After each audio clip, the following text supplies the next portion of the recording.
All I have to do is leave Iran, and we'll be doing that very soon. And I would say that within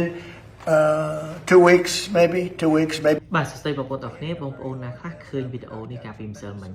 កាលពីម្សិលមិញលោក Donald Trump បាននិយាយថាសហរដ្ឋអាមេរិកនឹងចាកចេញពីអរងឆាប់ពលគឺថាចង់បញ្ចប់សង្គ្រាមគាត់ថានិយាយភ្លាមតម្លៃមាសចាប់ដើមឡើងគ្រឹកឡើងតែម្ដងដល់ទៅពេលគាត់ថ្លែងសន្ទរកថាកាលពីថ្ងៃពុធបាទពលថ្ងៃពុធនៅអាមេរិកត្រូវជាម៉ោងស្រុកខ្មែរយើងថ្ងៃពុធព្រឹកនេះហ្នឹងថ្ងៃពហុព្រឹកនេះហ្នឹងលោក Donald Trump និយាយថាគាត់នឹងវាយប្រហារអរង2 ទៅ 3 សប្តាហ៍វាយឲ្យខ្លាំងថែមទៀតគាត់ថា2-3 clear ហ្នឹងធ្វើឲ្យតម្លៃមាសស្រុតចុះខ្លាំងមែនទែនបងប្អូនទាំងគ្នាហើយយើងរងចាំមើលថែមទៀតតើសភាពការក៏ដូចជាសង្គ្រាមនៅអរងនឹងប្រែប្រួលទៅជាយ៉ាងណា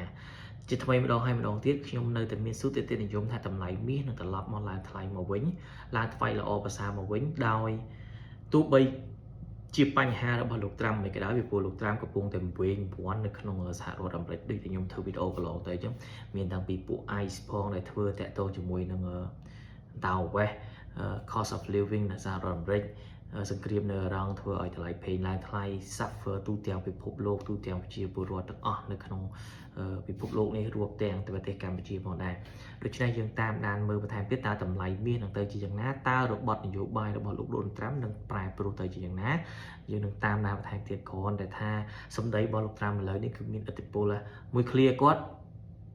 ថាចប់សង្គ្រាមមាសឡើងពូគាត់ថាវាយបន្ថែម2 3 អាទិត្យទៀតមាសចុះកងទេយើងរងចាំមើលថែមទៀតតម្លៃហាងឆេងមាសយើងឃើញស្រកចុះហើយប៉ុន្តែ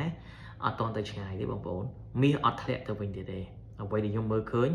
មាសអត់ធ្លាក់ទៅវិញទេអញ្ចឹងយើងរងចាំមើលបន្ថែមទៀត